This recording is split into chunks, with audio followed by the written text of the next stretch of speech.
Saddle up your horses.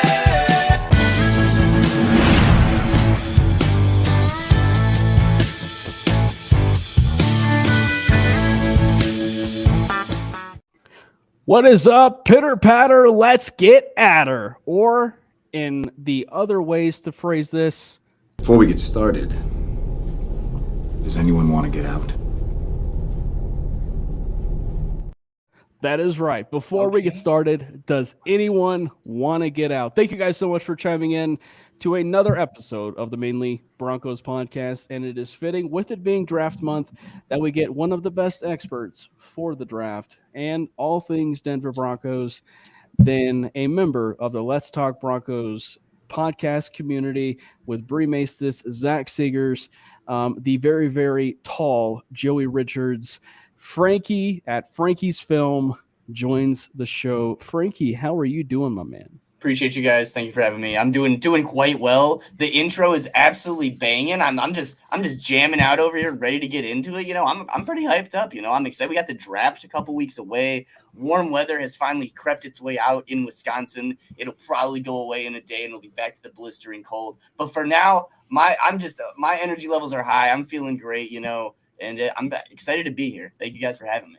That's right. And you guys are going to get used to him because he's going to be here for the next 3 weeks. So this week, next week, and then, of course, the day before the draft. You're not getting rid of me. So I'm just not getting rid of him. He's just that good, but also he might be that annoying. It's possible. It is possible. It's possible.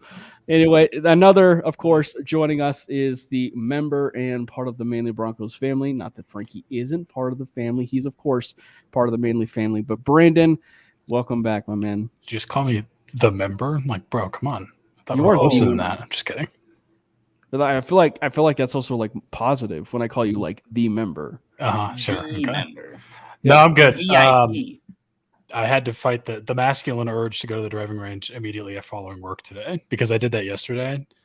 But I was like, I have to actually go exercise. So I didn't get to do that, but it is slowly creeping up on golf season. And I am so happy because I missed it so much.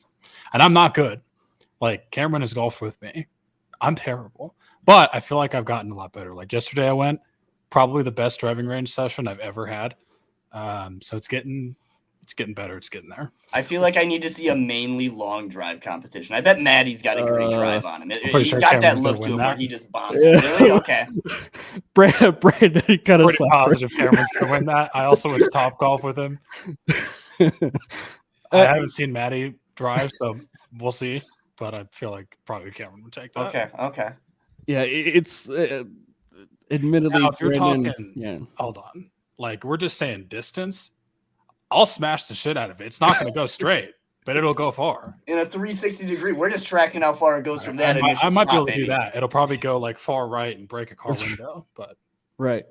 Oh man. Well, hey, thank you guys so much for chiming in. Ray, as the first comment of the night, how you doing, Ray? Welcome aboard. We are going to be doing some more draft discussion, and as you can read down below on the scroller, if you guys are chiming in on Twitter, because this is shared on social media, if you guys are chiming in on Twitter, it is not like the Periscope days where we can actually see your comments. Unfortunately, you guys will have to take another trip down the another platform lane of YouTube or even Facebook of the MHRT Network or even the MHRT Network YouTube channel. And if you are there on the YouTube channel for the MHRT Network, hit the subscribe button and also hit the like button as well, because we also have a fantastic show for you once again lined up, as we said earlier. Frankie, I will give you the floor first, because like we talked about it, as far as defensive positions. Brandon even kind of labeled it as far as a tease for this particular episode. But he did say that edge is probably, in his eyes, maybe the number one need for this team. But as a whole, before we kind of like dive into the whole prospects and everything that is the defensive side of the ball, to get a little defensive, what are your top defensive needs for the team? Yeah, so I completely agree there. The team needs to have, I'd say, on the outside, whether you're talking about having an edge, whether you're talking about having more of a 3-tech defensive lineman, I think that this team needs to have more of a solidified, maybe not starter, but at least an early down player, someone who I think will be a bit better against the run. You look at the current unit right now, you've got Randy Gregory, you've got Baron Browning, you've got Jonathan Cooper, you've got Nick Benito. These guys are, I think, all very talented and very special players when it comes to getting after the passer. But when it comes to injury concerns, when it comes to their play strength, when it comes to their ability to really hold up on that outside against the corners, they really can't do it too well. So I think that looking to add someone with one of their early picks that can kind of solidify that outside position would be a little bit smarter. Otherwise, outside corner, I'd say, is also a pretty decent need for them. Outside of Damari Mathis and Patrick Surtain, it's a little bit shallow there. Tremon Smith is a guy they signed over from the Texans who's had a little bit of success in his time, but hasn't really gotten too much play opportunity and seems like he'll be more of a primary special teamer. So I'd say outside corner, and I'd say that pretty much all along that defensive line, except for like literally nose tackle, could use a little bit of bolstering. Anything you would like to add, Brandon? Because I know you mentioned pretty much. You mentioned edge. Well, obviously, was the big name, but my biggest thing with like all those names you just mentioned is like, one, you're right. First of all, they kind of lean one direction a little bit, but also they're very unproven. With the exception of like maybe I guess Randy Gregory, although I would still argue that he's pretty unproven just because he barely played, just in general, like in his career, which I know, not his fault. I mean, it is his fault, but it's the whole situation. But right. They're all very, you don't know there. It's a lot of unknowns in my opinion, which one, we kind of have a lot of money tied up in that position with specifically Randy for a position that like is such an unknown, but is also such like a requirement. Like you have to be able to get after the pass rusher. If you don't get after the pass rusher, you're just hurting yourself. You're shooting yourself in the foot.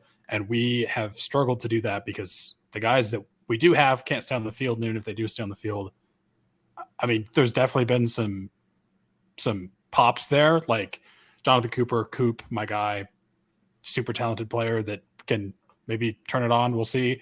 But it just seems like it's a lot of, there's nothing that's like, this is our star, and nothing against Randy Gregory, not trying to bash on Randy Gregory.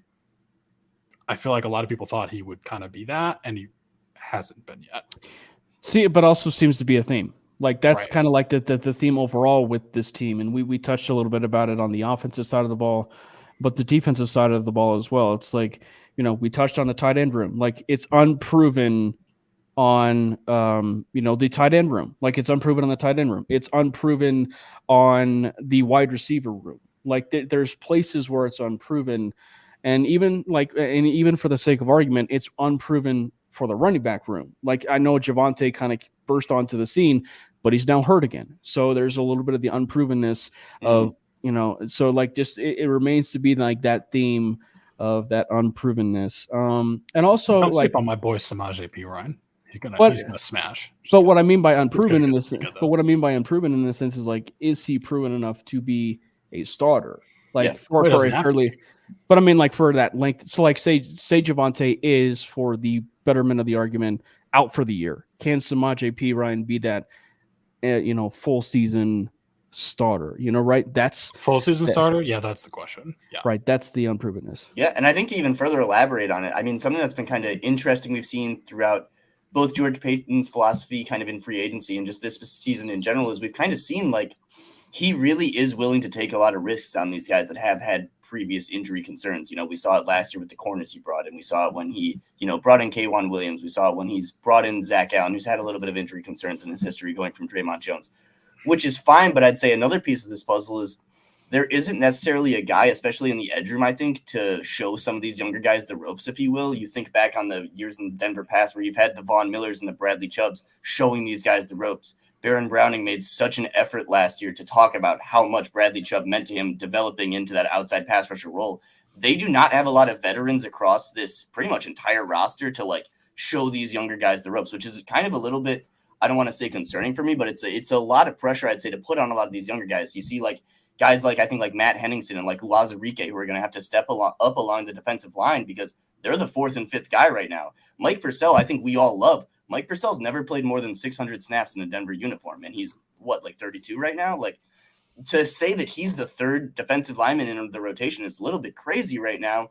And again, it's one of those things where, okay, I'd like to be more confident in these young guys to take a step forward. And I'm not saying that they can't, but you don't necessarily have as many like older veteran guys kind of showing them how to do these things to kind of help them along the way, to kind of maybe even take some of the pressure off them when they need to come off the field. Maybe they had a bad series. They don't really have a lot of options to be able to do that right now. They were able to keep Bill Kolar, but they've got a new defensive coordinator. Like, there's going to be a little bit of a growing period, I think. And I don't know necessarily if Denver did as great of a job as I would have liked them to do of kind of getting those transitional pieces, if you will. It kind of seems like they moved off some guys, but didn't really bring in I don't want to say good replacements, but enough replacements, if you will. They're just kind of moving on to the next phase in the team, which comes with some inherent risk. Rich kind of said it better. What is it with the injury room? He basically those rooms were one injury away from disaster. Oh, right. Yeah. That's basically the best way to put it. Yeah. So also, we're there at the running back room right now. I just want to entire offensive line too. Calamitous disaster too, guys. Not just you're playing someone you don't really like. Literally like practice squad level. Like, and I know they still have the draft. They still have all this time to sign players. But when you look at what the roster was last year at this time, they had depth. They had guys like Graham Glasgow, Lloyd Cushenberry. They had 4 different tackles.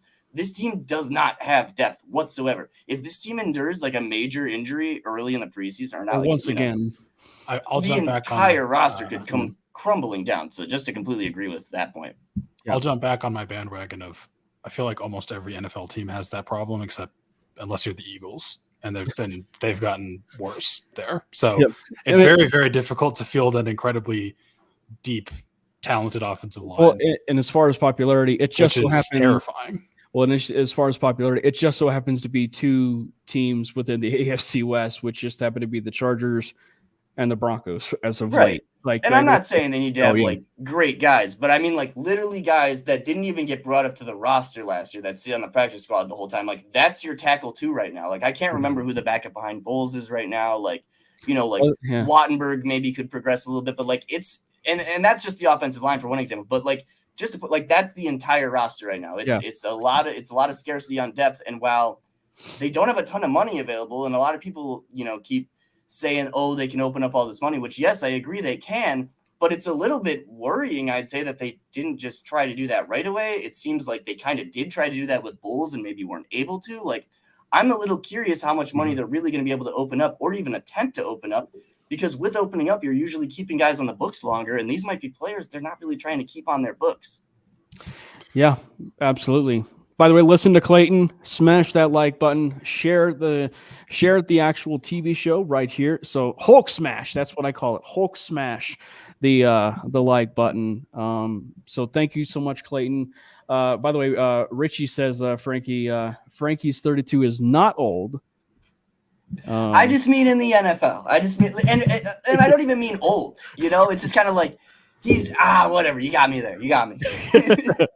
But so real quick, because we are declining in the NFL. That's what it is. But before we unless you're Tom Brady, and then you're just whatever. Before we do jump into the defensive side of things, though, I do want to do a whole rounded perspective just overall in the draft, because I think it is, something just as far as just the landscape of the draft in general, about drafting for need. Or just kind of just pivoting to, players that, you can certainly address, just as far as your roster is concerned, people that you can just use as developmental players. So, because sometimes those players that you do pick for that particular area about the ladder tend to sort of fall in line with your needs, but don't necessarily fall in line with your needs overall. So can you elaborate a little bit on that, Frankie? Yeah, I mean, so especially for this year, with the fact that Denver has really many early picks, it doesn't seem like they're going to be able to really trade up. Guys, this year is all about taking the best players on the board. Take players that you think are going to be able to contribute to this team. It does not matter their position, really. If this team decides in the 3rd round that tight end is going to be the best thing, a corner is going to be the best thing, the guy that's the highest on their board is available, they should swing away, and they should do that with every single pick. One thing I will say, and George Payton's done actually a pretty good job about this the past few years, he does a good job at least the starting lineup. I'd say there's a pretty solid warm body at every position. I have a little bit of issues with Lloyd Cushenberry being at center, but I'd say when you look at like the starting, 22 players at each position, starting 24 players, if you want to talk punchers and kickers too, they've got a guy, I'd say. They've got a guy that can do it every single spot. I don't think there's a direct like, oh man, we really need to make sure like we're using our first pick on this guy. Sure need. Yeah. Right. I'd say that, like, yes, they could center is add a running back. They could add a center. Right, like I'm saying. But I'm saying, like, with having Lloyd there, they don't necessarily, like, they don't need to burn that first pick. They didn't go into free agency needing to spend that money. Would I have liked them to? Yes, definitely. But I don't think that they're, like, necessarily cornered into having to draft a single position. I think George Payton's done a pretty good job on that. And, again, like I'm saying, you're drafting in the third round, guys. 66 players are going to be going before Denver even gets the chance to take a swing at one. The odds that, like, you're going to get to not only be, like, a little bit picky about the player, but the position, you know, you do not want to be trying to pick and choose when you're picking at 67. Beggars can't be choosing in this situation. Yeah. You're later on in the draft. You've only got 5 selections. I'm sure, you know, a lot of people expect Peyton to be able to trade down and acquire more picks. Guys, you're trading down from the third round, you know, like, I hope you'll be able to build up, but you're only getting, like, more day 3 picks. You're getting, like, 6th and 7th rounders. Even those are literally just like swings at the board. Take whatever guy you think is going to be able to contribute. Don't make it a luxury pick. This is not a team that can be spending on luxuries. I think we saw it last year with, like, you know, trying to draft specific kick returners, trying to draft, like, you know, things like that, where it's like, this is a team that's been struggling for years. And while these other positions, you know, these luxuries might sound good in the moment, this team just genuinely needs good football players across the board. It needs players that can play. It needs guys that can stay healthy. It needs depth at almost every single spot. So don't corner yourself into taking something that, you know, I don't want to say you don't need, but the entire team needs help. Get as good of players as you can get on the roster as possible. Yeah. I mean, at that point, when you're trading down from pick 67, you're trading like, here's a stick of gum. Give me your Tic Tac. Right? Exactly. You're not really going to get. Tic-Tacs. You're not getting a. Yeah, give me 2 Tic Tacs for my stick of gum. That's a better one. Yeah, you're not really getting a haul. Like it's just more darts to throw. Right. You got to throw the darts at the most likely. If you go into the third round saying like we have to take a tackle, you might end up getting like the 12th best tackle on the board. Like, would you rather have the 12th best tackle or? So this is something I was going to get into anyway. So like I don't view so the safety room specifically to me is interesting. I didn't mean to start this position, but just like this sticks out to that's me. Good. Go back. It's not. There's not a need per se, and you can make an argument, but I'm personally, and I wouldn't say against targeting that position, but you got PJ Locke they brought back, who's interesting at the very least. Like he could be a guy. They had Delarian and Turner Yell. Caden Stearns is I'm excited to see what he does this season, and the main reason I'm not trying to like bang the table for go after a safety is because I don't want to relegate him. Like I want him to get his opportunity, but what I was getting into this as is like, even though that's not necessarily a major need, if you're sitting there and you're like, okay, well, here's our 13th ranked tackle or our 5th ranked safety, give me the safety. 100%. And I mean, it's one of those things where it's like, it's not a need now, you know, like you're saying, like safety isn't necessarily a direct need right now, but I think this team also needs to be in the mindset of like, this team can't just be thinking about this season, because not to knock anyone's boat who thinks that the Broncos are on their way to the Super Bowl. I don't think that this is looking like it's going to be the Broncos like take over the league type of year. Maybe they end up being pretty successful. I think that they could actually end up, you know, possibly catching fire and becoming like a wild card team. But like when you talk about like safety is a perfect example, you don't necessarily know what that safety room is going to look like next year, the year after, you know. Justin Simmons' contract ends 2024. Is he going to want to stay in Denver for his entire career, not making a playoff game one time? Like, I don't know if that's going to happen. Are they going to want to keep paying one of the highest paid safeties in the league when not? And this has nothing to do with Justin Simmons. It's not whatsoever his fault, but they're just not necessarily seeing the dividends from it. I kind of question if they're going to want to do that. And again, like as we're pointing out, the rest of the safety room, like I'm also very confident in Caden Stearns, but this is also a guy that had injury concerns coming out, missed the majority of last season with a hip issue. You've got guys behind him like Locke, and you've got I can't think of the other guy's name, but you've got guys. Yep. You got those 2 guys that I think like can progress into things, but you haven't necessarily seen enough to buy in. Where, like you're saying, you know, you don't know who's these like stamped in players for the next 2-3 years really on that entire defense, especially with the fact that you're bringing in a new defensive coordinator and you don't know how guys are going to adjust to that scheme. Well, you know who probably is also thinking about this in terms of like what's going to happen the next 3 years is Sean Payton. Sean Payton is not stupid. Sean Payton is not coming here because he's. I mean, if Sean Payton believes we could make a Super Bowl, I'm not going to tell him he's wrong. But Sean Payton does not strike me as the kind of coach who he's a no bullshit guy. Yeah, he's not going to look at this and be like, okay, well, what do I have to do to give Sean Payton? Okay, this is the best way to describe this. You have the coaches that, especially the coaches that are new. The like first timers, you have the coaches that are like, what is going to give me the best chance at keeping my job, right? Like, what can I do? What band-aids can I get that I can put on this team that makes us look a little bit better this year so I can keep my job next season? Sean Payton is not going to be in that situation. I mean, I'm not saying he's bulletproof and like anyone could be fired, but Sean Payton is coming into this looking at this team like, what can I do to make this to reach the playoffs, maybe reach the playoffs this year, but what can I do to reach the Super Bowl in the next 4 years? Probably. I completely agree with that. That's what Sean Payton is doing. I think that's even reflected in a lot of their free agency moves. Because I mean, like, I don't think we've seen them kind of use any contracts that are just kind of like you're saying, these Band-Aid solutions. These guys that are just going to be here for a year to make the team look a little bit better, to kind of hold it over. I think that the free agency is very evident of that. Like, this team is kind of preparing for this next like couple years as opposed to trying to build specifically for this year.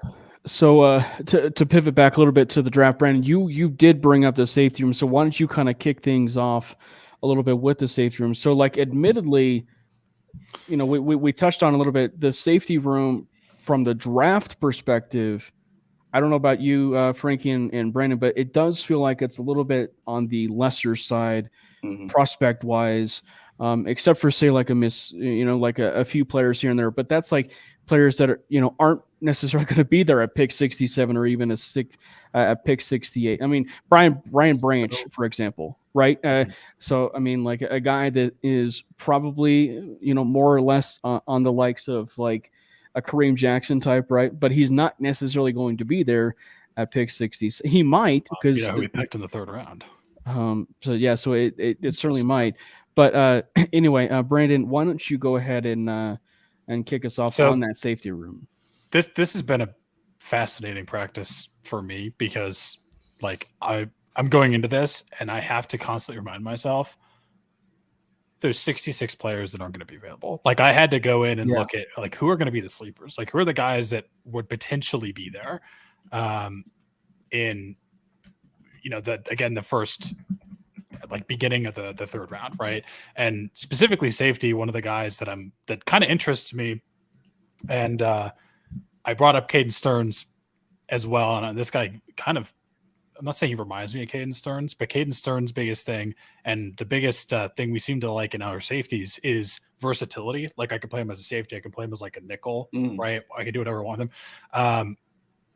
Jartavius Martin from Illinois is one of those guys. So he kind of is also like that hybrid. He's not really a safety. He's not really a linebacker. He's like more of that nickel. You can kind of put him wherever you want. He's very similar to, again, like what we do with Caden Stearns. We kind of do it with Justin Simmons a little bit too, is like he's that chess piece. We seem to value, and I know, again, the coaching staff has changed a lot since this has gone on.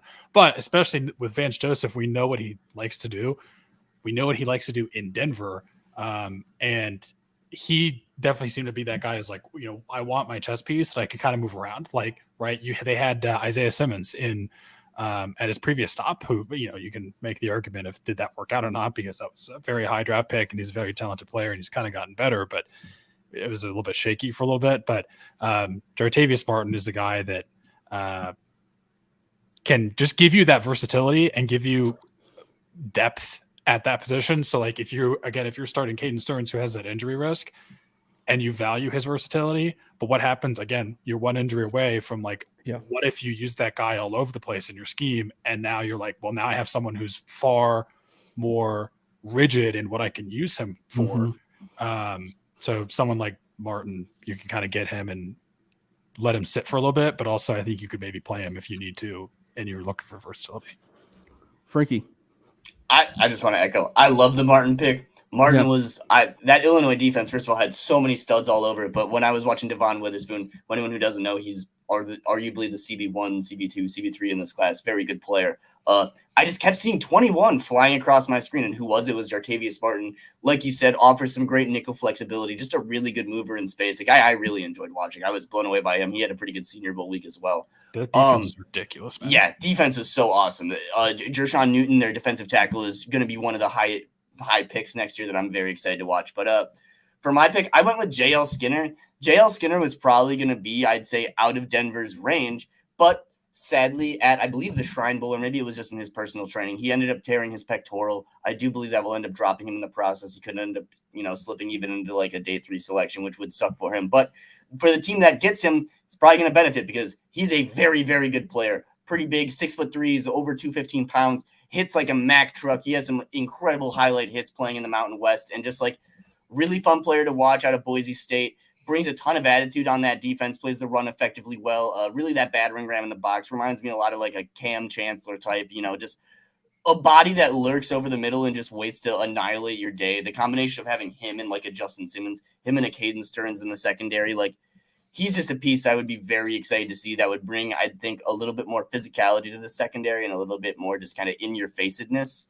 And a guy that like was a huge leader at Boise State. He was a captain there for a couple of years. So I think he would be an excellent pick. And again, we've seen George Payton kind of, I think, be willing to take risks on these guys that have endured injuries. Not that a torn pec is necessarily something that's going to be like a long injury that's like going to be restricting him for the rest of his career. It should be something he could be able to recover from pretty well. But I think JL Skinner would be an awesome pick if he was able to slide.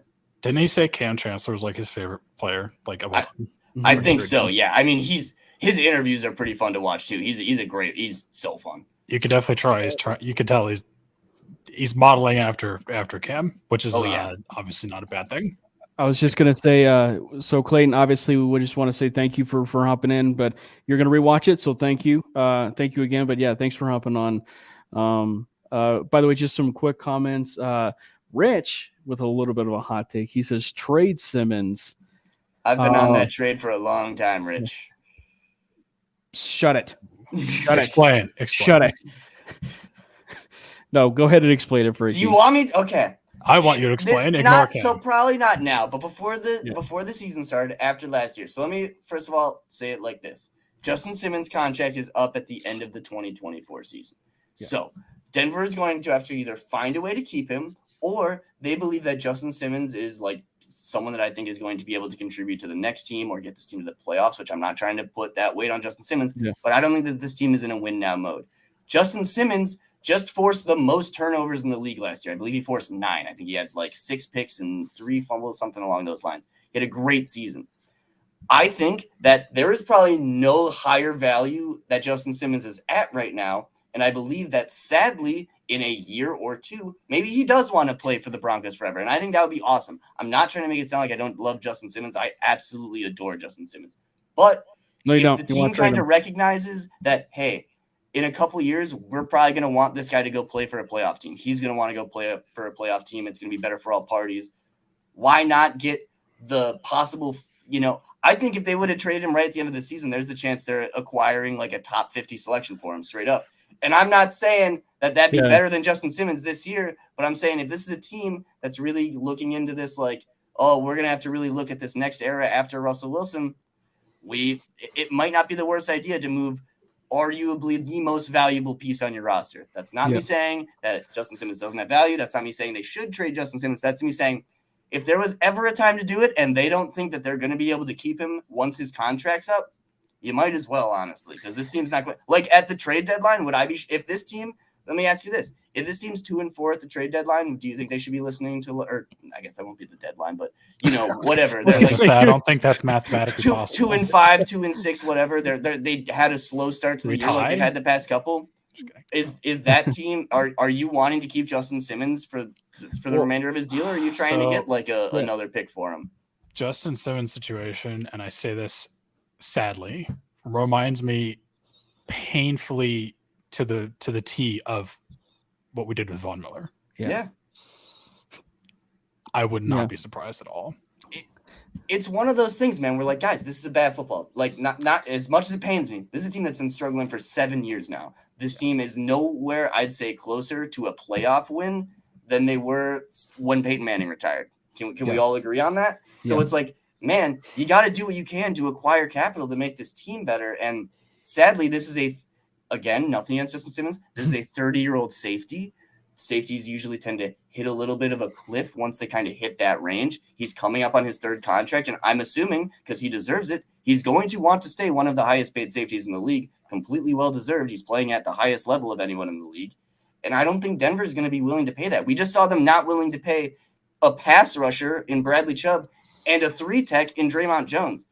Those are 2 positions like on the value chart that are way above safety. If you're not willing to pay those guys, I can't see them being like in a couple years, if this trend continues where they're not good, them being like, let's throw a $18 million deal at Simmons for a couple years. I just don't think they're going to do it. Bring Major Artavius Martin.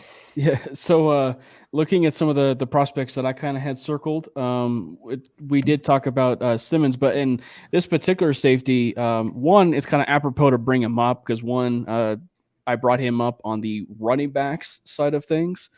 So it's only apropos to bring up his brother, and so it's one to talk about his brother, Sidney Brown.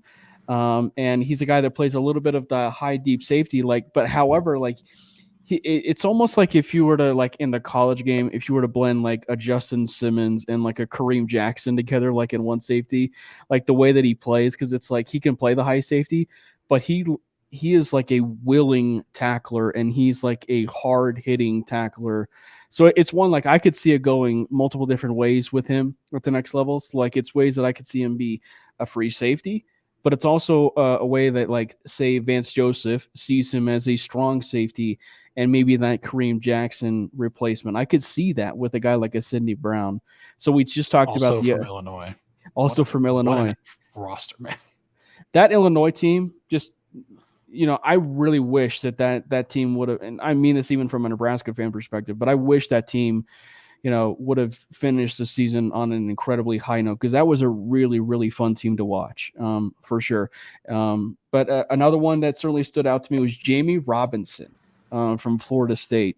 Like he is like the epitome of you could put him anywhere. Like you could put him truly at like free safety, at nickel, at strong safety, maybe even at linebacker. Like he's like the epitome of a player like that. So Jamie Robinson and Sidney Brown were the 2 others that I highlighted. What's your next position, Frankie, that you want to talk about? If we're going to continue at the back end, what would you? You can go to corner if you want. We'll work our way back forward. We'll go all right, back straight to the front. Let's go. So outside CB, so this is a position that I actually think Denver probably will look to draft because George Payton loves taking his corners, but I think they also do have a need here. I think, and this is kind of something I've been discussing on Twitter. I've been saying on the Let's Talk Broncos podcast for weeks. Guys, take as much advantage of Christian Parker as we can while he is here. We have one of the best defensive back corner coaches in the NFL. We have seen what he's been able to do these past couple seasons with Damari Mathis, with Patrick Surtain, not to take anything away from those guys' talents on their own, but we've seen his ability to get these guys, these athletic freaks, to this pro-ready level. Like, he is an incredible defensive back coach, and I'm fairly confident in the next couple of years he's going to leave to be a defensive coordinator somewhere else.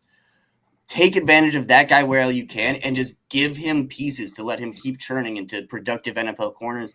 Take the biggest athletic risk you can. I think that's a big reason. Like, in this safety room, Sidney Brown is a perfect example, dude. I want these athletes that can just move around. He's like a flash of lightning in the plan. He might be one of the flashiest players in the class.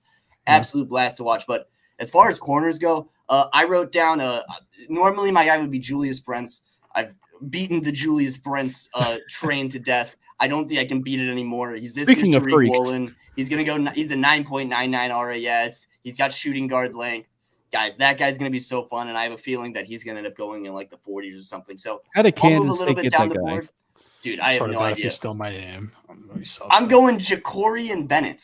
Okay, good. Okay, there we go. He's the opposite Maryland corner, opposite of Deontay Banks, and both of those guys are just absolute marvels. But Ja'Cory Bennett is a guy who, again, just a great high flyer who I believe in Christian Parker's ability to mold him into a little bit of a smoother player. He's a little bit choppy with the feet. He doesn't have the smoothest hands when it comes to playing in press coverage, but his movement abilities are all there. needs to become a little bit better of a tackler in the run game, but just another guy that I think can fill out this back end of the secondary and hopefully develop into a player that they can rely on. And I mean, they kind of need that on the outside right now. I think they would benefit from probably signing a little bit more of a veteran, but if they were to go the rookie route, I think Jacorian Bennett would be a great option. Okay. Cam, do you want an opportunity to steal my name, or do you want me to go? I need to know Brandon's.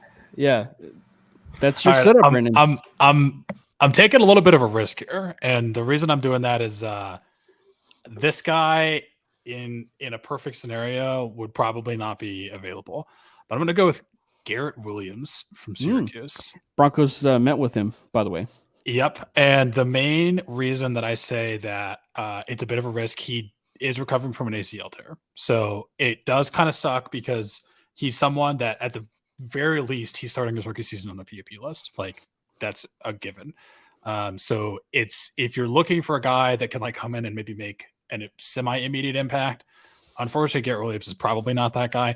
But if you're looking for a guy that can come in and you can get him a bit later at a value because of the injury, which, I mean, it really sucks for him. Like, I feel bad for him because he's an incredible athlete and it hurts him professionally.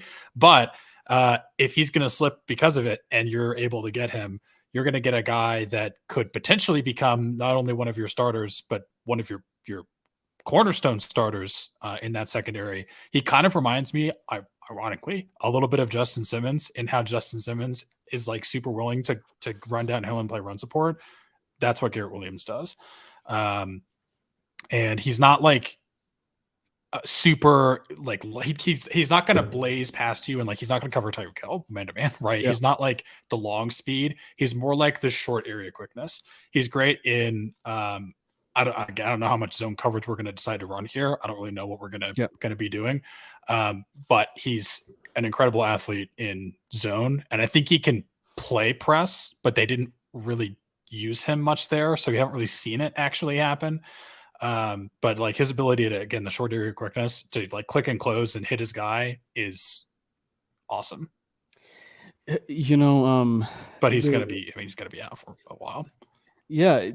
And I don't know. It sort of depends on how they view the cornerback room. Cause it's like, you know, it's one of like, do they view it as a cornerback that they can kind of stash away?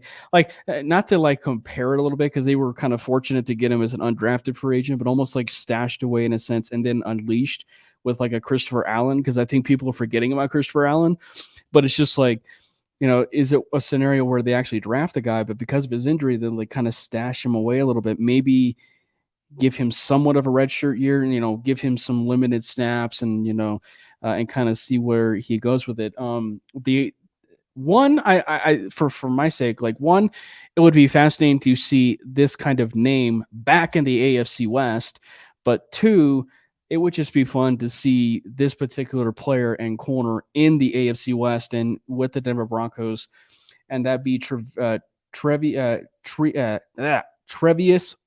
Hodges Tomlinson. The guy, the kid from TCU. Yeah.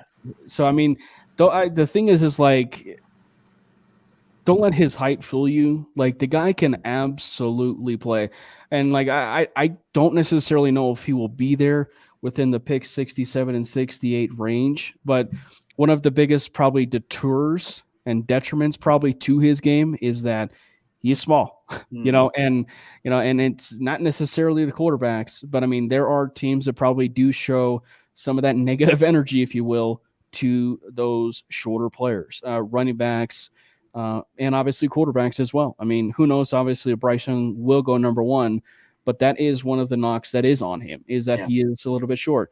But, you know, Tomlinson, he's a man corner, but he's also a gifted athletic corner that it's almost wondering what system, and this just is going to go more to like, what system is Vance Joseph going to want to run? Because he played some zone when he was with Denver as the head coach, but when he was with Arizona, he did do some man coverage as well. So it's like, well, what is he going to do? Is it going to be an amalgamation of both? Like, in that vein, like, it would almost like benefit multiple different players. And so a guy like Trevius Hodges Tomlinson, who is that gifted athletic freak, but yet size is a little bit on the downside.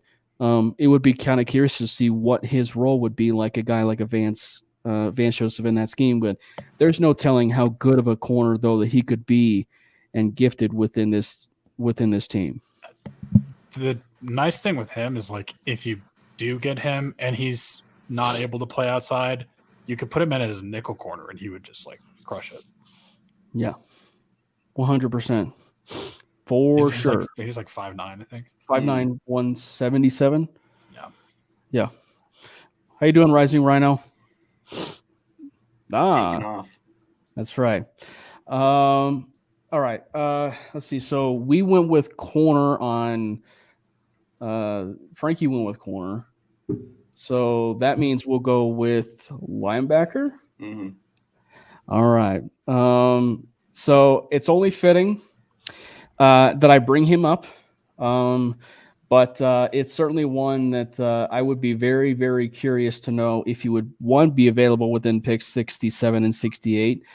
And two, it's only fitting to, if they replace Josie Jewell, to replace Josie Jewell with another fellow Iowa Hawkeye, and that being Jack Campbell, the guy from Iowa. So there's not a lot of, say like high quality, like sideline to sideline linebackers. There's a lot of pretty developmental players within the class that's at linebacker that you can certainly work with. But Jack Campbell is one of those guys that you could see very well kind of in that second round and maybe even within that third round range, just because of how he is as a linebacker and kind of athletic ability. But I don't know about you guys, but Jack Campbell would be a guy that, like, I wouldn't necessarily hesitate if he was in that 67 and 68 range. Yeah, I have a bit of a tough time. So I'd say that Campbell and I can't think of his name. I don't know. Campbell and the other are going to be like the top two linebackers. I have a feeling that he will end up probably going. But one thing that I guess concerns me is, like, I just don't know if necessarily the value is there for that pick and how much Vance Joseph is really going to be able to get out of either of those guys. It seems like he really prefers to kind of have that hybrid type of linebacker. So a guy that I've kind of had a lot of interest in, Sacramento State safety linebacker hybrid combo, Marte Mapu is a guy who I really like. He flashed a ton at the Senior Bowl, was blowing dudes up all over the place. He's a really good run defender and just reads running lanes well before they open up. And, like, he's a guy I think I'd have a ton of interest in just because I think he'll be around later. And, like, again, while we talk about, like, not wanting to back yourself into a corner, always want to take the best player available, I do think when you look at the money they already do have invested at inside linebacker, I do worry a little bit about the allocation of resources if they were to look at spending one of their top 100 picks at that position. But as far as what you're saying about the possibility of needing to replace Josie Jewell, I think that's why I like another guy like his Servocia Dennis from Pitt. So I am a really big fan of his tape, first of all, but one thing that I really liked hearing about him was Kalijah Cansey, who is the defensive tackle who plays in front of him at Pitt, was really talking about how, like, his level of communications that he does on the defense, he's the guy who wears the green dot for them, so he'd be able to do that in Denver. And that's what Josie Jewell does right now. So if in the future, because I do kind of question, like, with them giving the deal to Alex Singleton, if maybe next year we see them considering, which one of those guys do we want to keep around possibly. I do wonder if that's a route they end up going where they kind of try to get a guy that they can develop into that communicator of the future if they don't necessarily want to have Josie Jewell be around in like 2-3 years. So I think that could be interesting where they could end up going. Which is a little bit interesting, right? Because Vance Joseph drafted Josie Jewell. Yep. I think that's like the wild card here is like Vance Joseph drafted Josie. So it's interesting too, because I mean, we didn't really see Josie come alive until he started playing under Vic. Like Vic kind of made Josie Jewell into the linebacker I'd say he is today. So I mean, that's kind of like with a lot of these guys, I think a lot of, I'd say, the better defenders we saw over the last few years, they became those guys under Vic Fangio, not Vance Joseph. So, like, we saw a lot of players come out in support of Vance Joseph being like, oh, he was a great coach. We love getting to play for him. But, like, I do almost wonder if we see maybe some guys take some, I don't want to say steps back, but kind of revert back to the pre-Vic Fangio era. Like, I mean, a great example is Mike Purcell. Mike Purcell was a guy we remember brought in like the 2019 season. I think it was in that Titans game when they just straight up didn't have a nose tackle. You slap in Mike Purcell like week 8 and all of a sudden we have one of the better run defenses in the league where it's like, you almost wonder like how how Vance is going to end up utilizing a lot of those guys that he doesn't necessarily have the familiarity with. For sure. Brandon?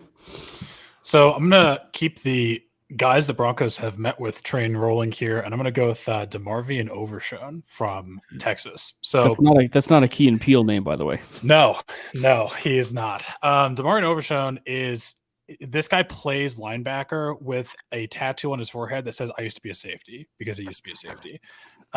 He's like one of the most violent linebackers I've ever seen. Like this guy just wants to kill you, and he tries to.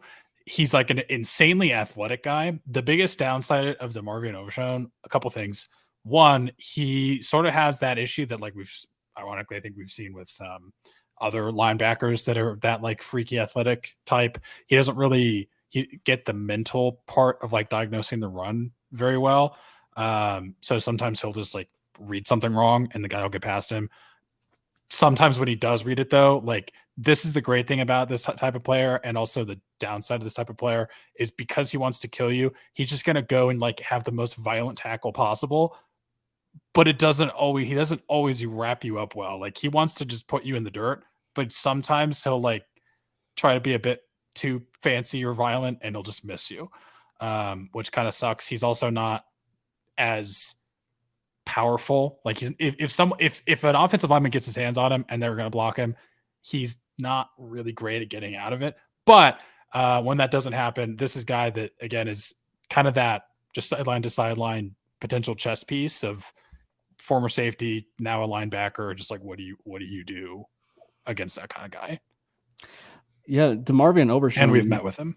Yeah, DeMarvion Overshown was just a guy that kind of, if I'm not mistaken, Tevin Smith was smaller height wise, but like he kind of like created the small linebacker. I know that's a blast from the past name, right? Tevin Smith. But like he also was like that smaller build, like pound wise for linebacker, but like he kind of like helped like start the trend of these like smaller linebackers that can be able to succeed, you know, in the National Football League. And so I kind of like look at like Overshown, like kind of like as like that like Tevin Smith like defensive weapon in some sort of way. So yeah, he was definitely one of those guys that really did catch my eye, 100%. So Noah Sewell, probably another one, right? Because I got the chance to say Jack Hamill. So yeah, Noah Sewell was certainly another one. I actually like him a little bit more athletically. I know that some people kind of like him a little bit more above average. He's also part of the Sewell family. Those bloodlines. So those bloodlines. So I'd be kind of curious to know, though, and it goes back to what we said, you know, do they want a developmental guy where Josie's the guy this year, but they can give him the reins, say that next year. Mm-hmm. What is next up on our positional? Do you want to go edge or interior defensive line? Do we want to save edge for last, or do we I feel like we might want to save edge for last, considering that is the coup de grace number one position group. Yeah, fine. It's Jalen Carter. Just kidding. Yeah, trading our picks once again. We're going to trade every pick and next year's picks. And David Putney. A truckload of gum. I don't know. Big league. We're not getting Jalen Carter. Yeah. Okay, while we're talking about defensive line, actually, because before we get into the draft for a second, because I wanted to ask you about this, Frankie, when you were talking about it earlier. Mm-hmm. What are your thoughts on Zach Allen? Because that's when I'm thinking about the defensive line, that name just like keeps coming back in my mind of like the big move we made there. So I like Zach Allen, but I don't love Zach Allen. I was a bigger fan of Draymond Jones. Yeah, he's fine. He's pretty inconsistent with his technique in the run game, but he's powerful, if that makes sense. So like, here's the thing: like Zach Allen will make a couple plays where you go, "Wow, that guy's really strong." But then there will also be a couple plays where like he just doesn't get a good jump, doesn't get his hands right, and he just gets blown off the ball, which is not something I love. I think that was one thing we saw Draymond Jones get so much better at throughout his career. He became a very consistent player by the end. Maybe not very consistent, but he became pretty consistent, I'd say, making plays, I'd say, on every single drive. A little bit of injury concerns there, but like, I don't know. I think it's a pretty fine, like 1-for-1 if that's how Vance Joseph sees it, if he's able to kind of continue this ascension that he had. But one thing that I guess concerns me a little bit when I went back and watched Zach Allen is last year when you watched the Broncos, Draymond Jones was the guy that was making the things happen for the other pass rushers. Like, I think Draymond Jones' numbers can almost be a little misleading because you could almost take like half of Baron Browning's sacks and give them to Draymond Jones because half the time, those are the guys that were running stunts together, and Draymond Jones can just eat two people at the same time. And Baron Browning so fast he can get around and beat those two guys on the inside shoulder. So with Zach Allen, what worried me was he was kind of the guy receiving the benefits from those types of plays because he got to play with J.J. Watt, who last year, for anyone who doesn't know, J.J. Watt was a top 5 defensive lineman last year. Like, there's no way around it. If anyone wants any, like, proof of that, go watch the first half of the Broncos-Cardinals game where he had, like, 2.5 sacks and was just game-wrecking play after play. J.J. Watt was on another level last year, and that's not to take anything away from Zach Allen, but he definitely was. He wasn't the guy getting the double teams. JJ was, and when they were running stunts, you could tell that they were using JJ as like, you know, the guy to eat up the blockers so Zach Allen could end up getting pressures or end up getting sacks. Where again, Draymond Jones was kind of the inverse of that. So I think this year what's going to be really interesting is, do we see Zach Allen be the guy to have to step into that role, and how well can he do that? Because again, this is a guy who I don't think is that consistent with a lot of his techniques. So if this is a guy you're really relying on to generate the pass rush for a lot of these other guys, because I think that's something that kind of goes under the radar, man. I think it was Maddie said this last time, like Draymond Jones gives this like force multiplier to the rest of the pass rush when they're coming at it. Like it's very, very, very true. I cannot emphasize that enough. I think Broncos fans remember a couple of years ago when Denver with under Vic Fangio, when the team had so much trouble getting after the pass rush or getting after the passer, when I think they still had Bradley Chubb and Von Miller, and they were like held sackless for the first 4 weeks of the season.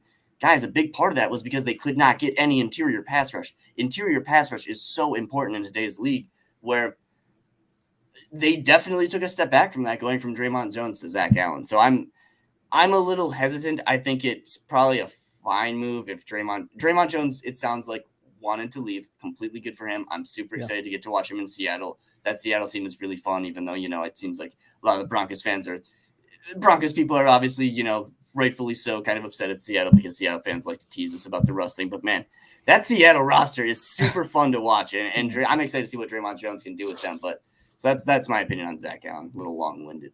So the reason I wanted to ask you that question first, and I guess I'll just be the person that talks about my pick first, is I definitely agree. Like I would have preferred to keep Draymond Jones in every possible way.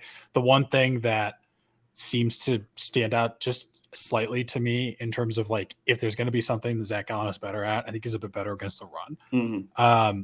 So I kind of wanted to look at people that could almost take, like, if you're going to replace Draymond Jones, you're going to replace him, and you still have Zach Allen, you're going to replace him in the aggregate, right? Like, to pick something that he did well and just like try to replace that, because you're not going to replace the whole player. The whole player is an incredibly talented player that should still be here. Well, I'm just going to say it. I'm just going to leave with that. I wanted to keep Draymond Jones, but I went with Jared Clark from Coastal Carolina. So he's like, okay, first of all, let me just start here. He's 6'4", 345 pounds. This guy soaks up space, and he doesn't. Okay, his problem is he can't really get off of blocks, but he can soak blocks up. So if you're gonna be a team that you want to run those like inside stunts, and you want a guy that's just gonna free up his partner, this is a guy that you can take later, and he's gonna be very good at that one thing for you. Yeah. He's not really fantastic at the pass rush. He's okay at like stopping the run because he just takes up all the space. But I mean, again, it sucks because like I really would rather have Draymond Jones, but if we're going to have Zach Allen, I want to do for him what Draymond Jones did for people. And I think like, if you're going to try to find a guy that can do that, just pick a guy that is going to have the size and power to just eat people. Mm-hmm. And I mean, he would be a rookie, so obviously he's not going to be expected to be, you know, incredible at that right away. But you put him and DJ Jones, that's like just a wall. Mm-hmm. No, I completely agree with that. I'd say so. One thing that'll be very interesting to see is kind of the development of guys I talked about earlier, like Henningsen and Uwazurike. Because I mean, it's very weird to look at the defensive line room right now because it feels like it's 3 deep, but they do technically have 6 guys who got decent playing time last year. Like Uwazurike, not so much, but Henningsen was a pretty quality player later down the stretch. And Jonathan Harris is a guy who hasn't been great, but has kind of stuck around on the roster and kind of always been that 4th, 5th guy. So, I mean, it's interesting because in my mind, I see it as this pretty big need, but there is the world where they're just like, maybe we only need like 1 extra guy. You know, we don't want to have too many guys competing for these reps that are kind of young and up and coming. So, but to completely go off of Brandon's point, because I completely agree. I think they need to add a guy that can kind of get after the quarterback from that 3-tech position. I went with one of my favorite players in the class, and I've been on this guy's train since last year. Actual teammate of Matt Henning since last year at Wisconsin, Keanu Benton. Keanu Benton is so good, guys. Like probably I think he's probably the 2nd best, maybe 3rd best defensive lineman in this entire class. Just an absurdly talented player against both the run and the pass. He torques blockers so well. He plays leverage so well. So powerful. A very, very good athlete, actually. He ended up performing pretty well at the combine. This guy was unblockable at the Senior Bowl. Just really wins inside with ease. And just a player I really enjoy watching who I think would provide a really, really strong foundation for that defensive line going forward. I think he would be a home run selection for them if he could end up falling to them. Because, I mean, I guess one thing we got to talk about, too, is, I mean, when you talk about replacing Draymond Jones, especially with these, like, 3rd, 4th round picks, Draymond Jones is a 3rd round pick, guys. But a big thing was his first 2 years, he wasn't ready yet. The big thing about Draymond was he needed to put on that muscle. He needed to get a bit bigger. A lot of these guys, they're what's referred to as tweeners. They're not so much interior defensive linemen. They're not so much edges. They literally kind of live in that middle ground where sometimes you can kind of develop into one of those incredible players like a Draymond Jones, or sometimes you just kind of fall to the wayside because there's not really a spot for you at the next level. I think that this draft is absolutely chock full of those guys. When you talk about guys like Adetomiwa Adebaroye, you've got guys like what's his name from Pitt? Can't think of his name, whatever. Kalijah Cansey, right. You got a lot of these guys that you not necessarily know where they're going to end up lining up, but like they're talented players. They have traits you like. They do things you like, but you're not necessarily sure where they're going to line up. Those guys are going to take some time. So while I'm excited and I really hope that they end up adding to this defensive line room, it kind of sucks because you already saw how long it takes and the benefit of waiting with a guy like Draymond Jones. And now they just kind of, it seems like, have to start that process all over again. And I'm not saying Zach Allen is not going to be that guy for them. Maybe he will be. He's a guy that I like decently, but it does feel like from that pure, like, oh, we want a guy that can get after the quarterback from this 3-tech spot. They are kind of starting from scratch a little bit. You want to know what can happen when you take a tweener and it doesn't work out? This is gonna trigger some people. They're not gonna want to do this anymore. I can't wait. The Marcus Walker happens. Yeah. Hey, he just signed a big deal this year, though. Didn't he sign the big deal with the Bears? He did, but his time in Denver, if you're going to do that, you're right. Be really patient, and you're probably still have to give him a second contract. You're totally right there, because, I mean, you're right. It shows the evidence of how long it takes for these guys to truly turn it on when they're kind of in that role. Well, and there's another example, too, and it's a guy who warranted a big contract in – a state that has no state tax and helped win a Super Bowl, and that thus being Malik Jackson, that being another one. Like, it took him a little bit, to warrant that big contract, but he was finally able to do it because of his play in about a year and a half or so, being a key contributor for that Super Bowl team. Mm-hmm. The guy that I kind of wanted to highlight is a guy that is a little bit of that freaky athletic, defensive lineman, can rush the passer. He's a little bit inconsistent, obviously, but he definitely has that athleticism and exciting traits that you want to work with. And so we are going to travel to that state of Florida, and we're going to talk about Gervon Dexter. Nice, good choice.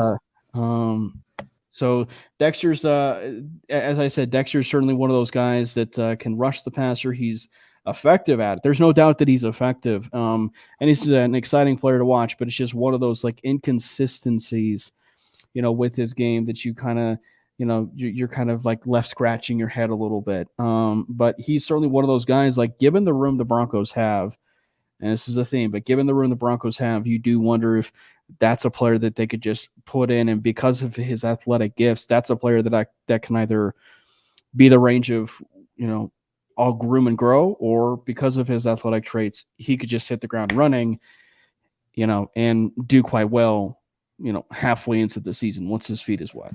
Yeah. No, and I'd say a couple more points I just want to make. This kind of relates back to the Christian Parker point, but they have Bill Kolar. Use one of the best defensive line coaches in the league right now. Take these athletic freaks and see if you can mold them out, iron them out into really consistent players for you. I think that would be, an absolutely great thing. And then another thing I want to mention that we haven't really mentioned too much yet is on top of losing Draymond Jones, they also lost Deshaun Williams, who was a quality rotational player. He ended up with more sacks than Draymond Jones last year. I think the tied. Good point. And, I'm not trying to – Deshaun Williams wasn't I don't want to make him sound like a superstar, but he was a very quality, underrated, rotational, and probably was going to step into a starting role this year, where this is kind of what I mean, where it's like you saw this team lose multiple players at positions and only really add one guy. That really makes you wonder, how much faith they have in the team this year versus how much they just kind of want to see how these young guys develop. Because, going from losing Draymond Jones and Deshaun Williams, who combined for 11 sacks and probably 90 pressures last year, and replacing them with, in the aggregate with Zach Allen, who combined for 30 pressures last year, you're losing a lot there. And that's a lot remaining to put on the shoulders of second-year players like Matt Henningsen and Uwazurike and a possible rookie they maybe bring in.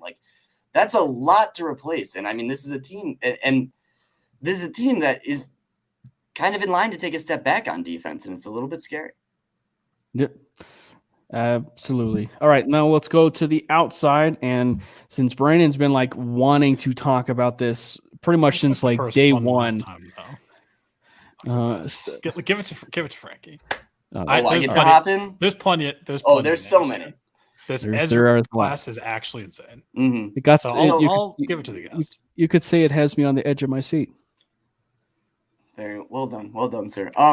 So I'll just pre-emphasize this kind of with what we were saying before with this room. I'd say this edge rusher room that Denver has in general, it is not lacking in pure pass rush specialists. So this year, I do not want to see them draft a 240-pound, 250-pound, 6-foot, incredibly fast player. I'm not saying that, those aren't really fun. I enjoy those players quite a bit, but they have enough of those guys on the team right now with Nick Bonino, with having Baron Browning. They have these purely pass rush specialists, these guys that are really good on these third downs and these, these long passing situations. They have those guys. I think they have them in spades, to be completely honest. What they need right now is an early down edge setter. They need a guy that can play on first and second down, hop outside. Maybe he ends up hopping inside a little bit if they end up needing that. A guy to replace that Bradley Chubb, that sometimes Draymond Jones role last season, where you throw a 260, 270-pound guy on that edge of your defensive line, and you let him throw up one arm, you let him eat up pulling guards, and just decimate the running game. They don't have that right now. Last year, towards the end of the year, Denver's running defense absolutely fell off a cliff. It was pretty scary to watch at times. So they need to add to that, and a guy I think would be perfect for that, who Joey Richards, my co-host on Let's Talk Broncos, is pretty high on, and I'm honestly – I don't want to say not too high on, because I think he's one of the safest floor prospects in the entire draft, but I don't think he has the ceiling of a lot of these guys. And when you're talking pass rushers or edge rushers, you usually do want to draft a guy that has a little bit of a higher ceiling, because more often than not, it ends up working out. Isaiah Foskey out of Notre Dame, a really powerful, long defender, stout, strong, incredibly productive for Notre Dame over the past few years. It's kind of ridiculous. For pass rushers, you usually have guys that are really high, pressure guys. You have guys that are pretty high sack guys. And what that means is, how often are they converting their ability to get to the quarterback into actually getting him on the ground with the ball in his hands? Isaiah Foskey is incredible at that. I don't know how it's possible. This dude had 11 sacks last year and he only had 30 pressures. That means anytime he's getting to the quarterback, the guy's hitting the ground, and he hits dudes hard. He's a really good run defender, played special teams. I believe he was the leader in forced fumbles in Division I last year. Just a quality defensive player. He was productive all of his years at Notre Dame. Only issues, he doesn't have a ton of bend. He doesn't, again, this isn't what you're really looking for when you've got guys already like Baron Browning and Nick Bonino, who are as elite in those traits as you can get as far as flexibility, ability to turn a corner, things like that. You don't really need that. But when you're talking about a guy that can set the edge, play the run well, offer you some stuff on, some pass rushing downs if you need it, Isaiah Foskey would be exactly that, and he would be absolutely wonderful. I think he's a guy that could honestly end up slipping because, as Brandon was pointing out, this edge class is just so effing good, guys. There's at least, I'd say darn near 20, 25 guys I'm comfortable saying, wow, this could be a top 100 player legitimately. There's some small school guys that are really cool. It's really fun to see. So yeah, so I hope that that's kind of where they're going to go. If they say like we want to spend one of our earlier picks on an edge player, I hope they go for a guy that's over 255, 260 pounds and can set an edge for them because they desperately need that. So while you were saying that, I was scared. I actually also had Isaiah Foskey as one of mine. While you were saying that, I was scared you were going to take my top one because he fits exactly like literally everything you just said. This guy does it. I just think he's better than. I think he's more plug and play than Isaiah Foskey, and that's Zach Harrison. That I had him on my list as well. So we're straight to Zach Harrison from Ohio State. Literally everything that Frankie just said about Isaiah Foskey, you can say about Zach Harrison. He's I think he's like 270. He rushes the pass with a plan. This guy is not like those players that this is what I love about him. And this is kind of what you were saying, Frankie, is like, he's not just a pass rush specialist. He can set the edge, but he's also not the guy that is trying to win with purely based on athleticism. And we have some of those guys right now. And I'm not the biggest fan of like having a room of guys that only get after the pass rusher because they're athletes and literally they're playing in the NFL. Everyone's an athlete. Zach Harrison doesn't really have like insane bend, but Zach Harrison is really good at setting up like stringing pass rush moves together. He's really good at countering his blocker. This guy, you can literally just take him and plug him in and play him. Like that's all you have to do. Set it and forget it. He's going to make an impact as a rookie. He's going to just get better as he goes. He's going to get stronger as he goes. He's going to pick up more moves. Like I agree with the idea of we want to have maybe more of a veteran presence in that room. But if you're looking for someone who you can say you can literally take Zach Harrison and he can be your future star edge rusher. It's not going to happen right away. But if you're looking at like, hey, what does this team look like in 2 years? Zach Harrison is a guy you want on that edge because he can be elite. Well, and I love that shout. And it's one of those things like that was one of the reasons why we see it sometimes too with a fellow Ohio State Buckeye in not Baron Browning but Jonathan Cooper. Like it was one of the reasons why I kind of fell in love with Jonathan Cooper. Who was like, so there's definite flaws within his game, but like he was one of the more well-rounded, consistent prospects that was coming into the draft. Like there wasn't really a necessary flaw to that game, but like once he got into the NFL, like he kind of like became like that. Well, you saw a little bit more flaws to his game, but like you could kind of see somewhat of the similarities in the sense, but just a much more high-end player in Zach Harrison than with Jonathan Cooper. And you want to know what else I love about Zach Harrison? If he knows he's not going to get there, this guy throws his hands up. Just throw your hands up and you can affect the play. And Zach Harrison does that. Or he also has shown a knack for going for the ball and swiping it and getting forced fumbles.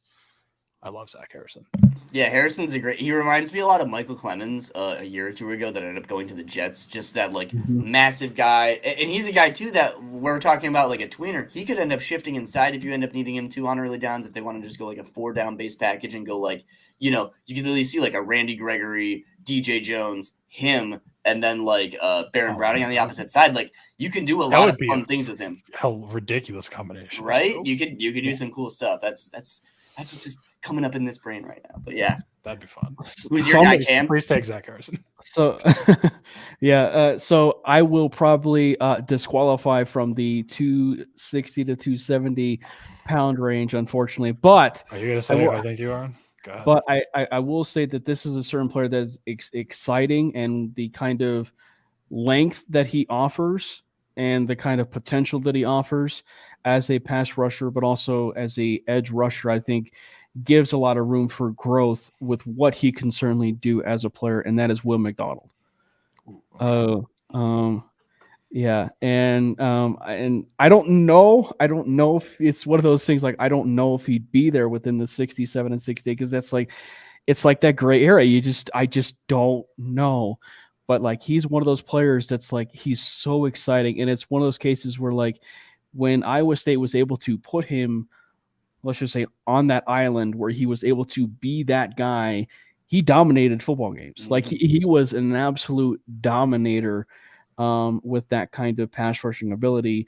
And so, but with his arm length, he also could show to kind of like be a little bit of an effective run stuffer when he was like inside a little bit at times. He was a little bit inconsistent, but I mean, you would kind of imagine that being 245. But I mean, but when you kind of got him in his element and just being that kind of guy, and maybe this is just the case if you're not really sold on Nick Bonito per se, this is a kind of guy that like he would be one of those types of players that you would be heavily, heavily interested in. So Will McDonald is just one of those guys for me. The great thing about this edge class, because it's so deep, like there's a lot of these guys, it's like, I don't know if he's going to be there. But there's also so many players here that it's like the board falls the right way, and one of these stars falls in your lap in the third round. Yeah. And what's cool about it, too, is, I mean, there's just so much variety. I mean, you're talking about Will McDonald, who's like you said, like 240, absolutely twitched up. Guy runs blazing fast, does the Dwight Freeney speed like nothing. And then you have a guy like Carl Brooks, who's like 6'4", 300 pounds and plays edge at a Bowling Green. Like, this class has someone for everybody. You got guys like Zach Harris, and you've also got guys like Ali Gay. Like, you literally have all over the board of everything you can want. As far as the Will McDonald type, you need to do no selling for me. I absolutely love Will McDonald.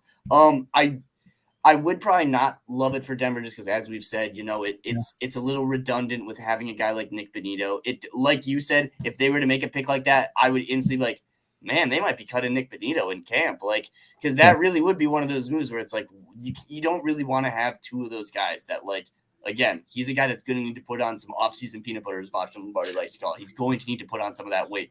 What's kind of crazy, he has some pretty good mentality for the game, but what's crazy, at Iowa State, he played a lot of 3-tech. And this, I've gotten in so many arguments with this about Iowa State fans. Nothing against Iowa State's defense. Iowa State's defense is incredible. I get that is where they want him to play. I'm not saying it was an ineffective role, but it did him no favors, guys. You need to see this guy. His ability to rush from on the outside shoulder of tackles is like second to none. He's so good at it. And they did not have him doing that ever. They had him rushing off of guards, inside guards, shoulder pads. Like, what are we doing? What are we doing with this guy? It's fine. I get that that's how the defense is doing. And that's like, he did a fine job at it. But like, man, when you talk about like, this is a guy who, when he gets to the league and gets put into the right situation, like, I genuinely think this could be one of the best pass rushers in the entire class. Like, I truly believe that because this is a guy that has just a seemingly bottomless toolkit, man. He's so fun to watch. But and then if I was to say, like, compare him and Bonito as prospects, like, nothing against Nick Bonito, I don't really think it's that close. Like, Nick Bonito is that guy that I think is just truly twitched up. He's a bit better of an athlete. But when you talk about the pass rush moves, the toolkit, the ability to play the run that we've seen out of Will McDonald the past couple years. Another knock on Will McDonald. He's a little bit older, if I'm not mistaken. I do think he's supposed to be 24, 25, 24 as a rookie. But like, when you talk about what you've seen them do as prospects already, it's Will McDonald hands down. And I mean, you saw Nick Bonito go 63 last year. So I do wonder, like, if this is the type of class where edge prospects like that are getting pushed down, do you see them kind of question, like, hey, like, again, not trying to knock him, Nick Benitez was their first pick last year at 63, and he was not active most of the season.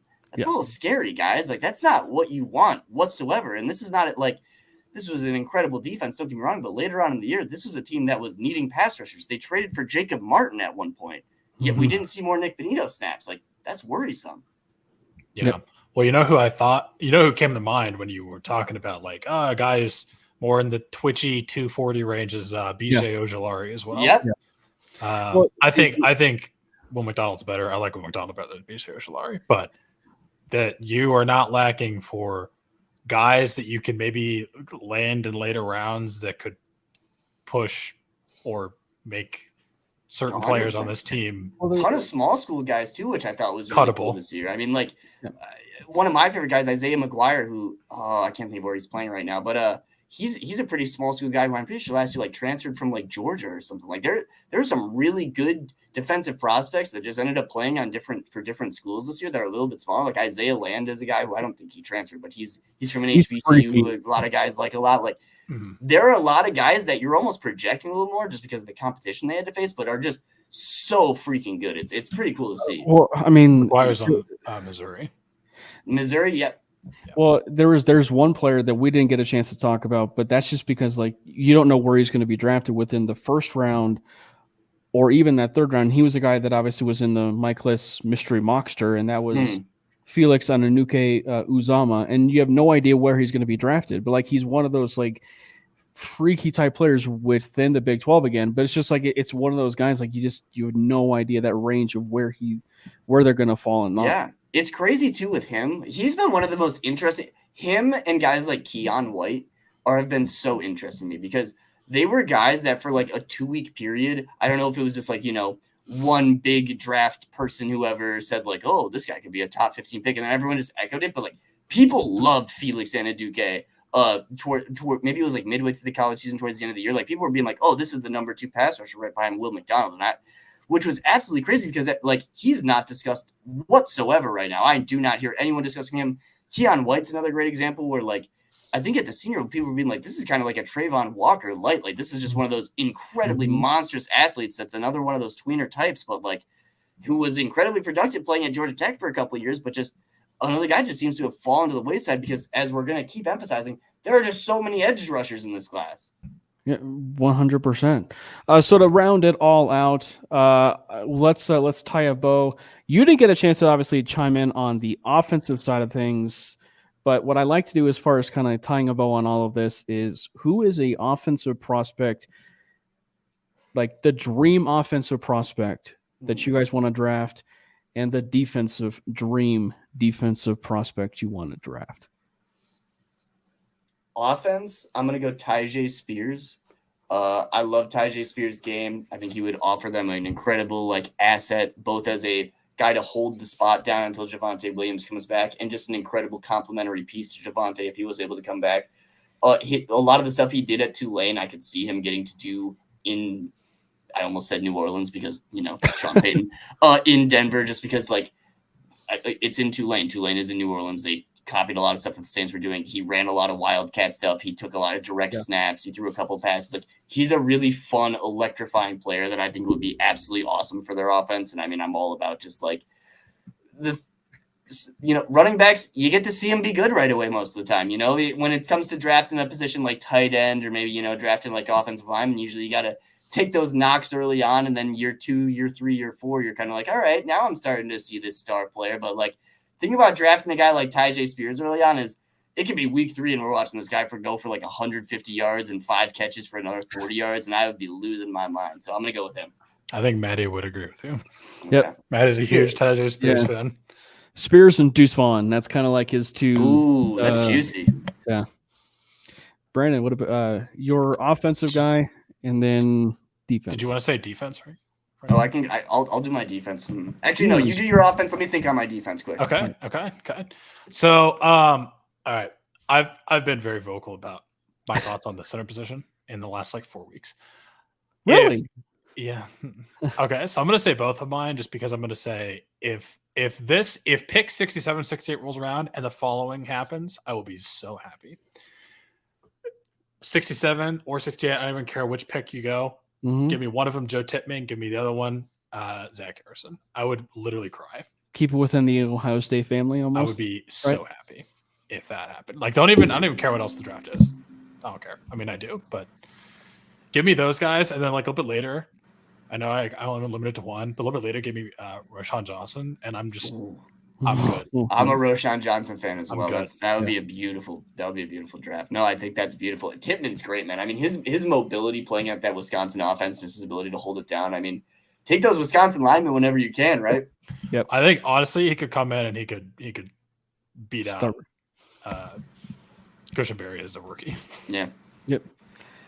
All right. Should I give you some more time, Frankie? Oh, I'm good to go. I got my second prospect. So for defense. I've been hyping this guy for too long. It was like when I found him at the beginning of this year. It's Julius Brents. I mentioned him already. Guys, Julius Brents is like 6'2". He's over 200, and he's got like 82. He's got an 89 or 82-inch wingspan. Absolutely ridiculous. This guy's ability to play press coverage, his mobility downfield, his ability to disrupt routes off the line, his ability to read routes out and kind of make plays on the ball in the air. Him getting to develop under Christian.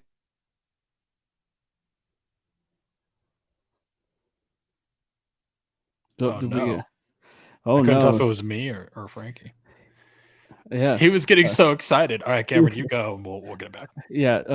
So I want to say, for me, the defensive guy is the guy that we certainly talked a little bit about, and that is. Oh, I'm back. My internet went out. Yeah, Hello? we froze. Oh, there. Yeah, there you go. Was it? Yeah. Nope, What's that? just you. Unfortunately, it was just you, Frankie. I It's don't know. just you. God damn it. Well, okay, I'm here.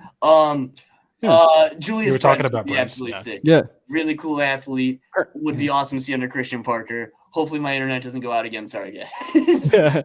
No, you're cool. I was gonna continue the corner trend, and I'm just gonna talk about Tomlinson again, like for my defensive player.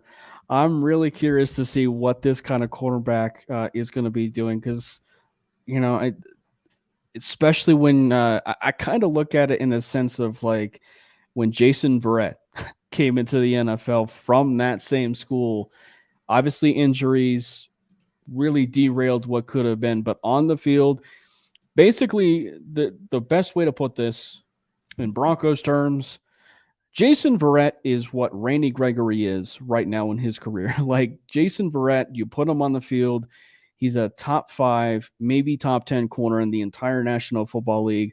He just can't stay healthy for an entire season. I'm really curious to know what Tomlinson, when he enters the National Football League, what will his career certainly shake out to be. He's a fascinating corner. He's a fun corner. I talked about him at length, but that athleticism just jumps off the page for me because it can neutralize a lot of different deficiencies. And I'm really, really curious what's going to happen with Tomlinson. So he's a defensive crush for me. Offensive crush, I talked about him before. I'm not going to talk about him, anymore, obviously because of the whole bias and everything. So I will go a little bit more to the running back position, and I will say Deuce Vaughn. I will actually say Deuce Vaughn.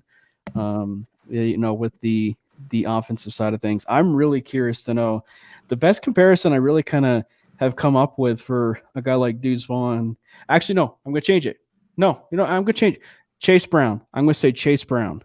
Chase Brown is the guy that I'm going to go with, the brother who I mentioned earlier on the offensive side of things. I stand by this. If Blake Corum did not have the year that he had at Michigan, the entire Big Ten notice would have been on the year that Chase Brown had. The guy was phenomenal. You could see the workload. You could see him out of the backfield. You could see him be utilized as a receiving threat. He was a do-it-all for you of that Illinois offense. For Illinois, I was going to say. Yeah. So I'll just continue the Brown. What can Brown do for you? They can, they can certainly turn out some really good players in Sidney Brown and Chase Brown. So I will say Chase Brown, and then Tomlinson for my two. Just give me the whole Illinois roster. There we go. They were such a fun roster to watch for sure. All right, guys. So stay tuned into our next edition of the Manely Broncos podcast, because Frankie's not going away. On the very next episode, we are going to do our very first and only 7-round mock draft with yours truly. Maddie will be in. Obviously, he's watching the Oklahoma City Thunder win, hopefully, their playoff game. So he will be back, and we will do a 7-round mock draft.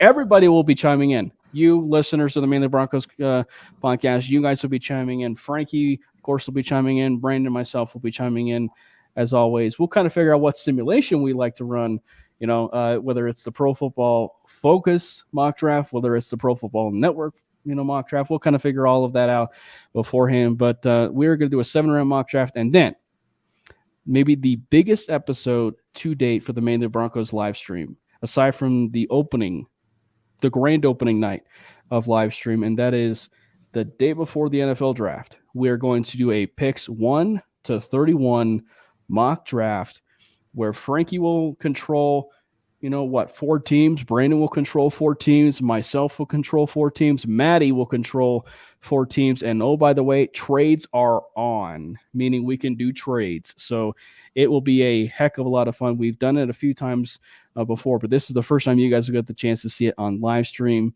So stay tuned to that. It's going to be a fantastic show. So again, stay tuned when make sure you follow Frankie, by the way. So again, he's going to be here for 3 weeks. Make sure you follow Frankie at Frankie's Film.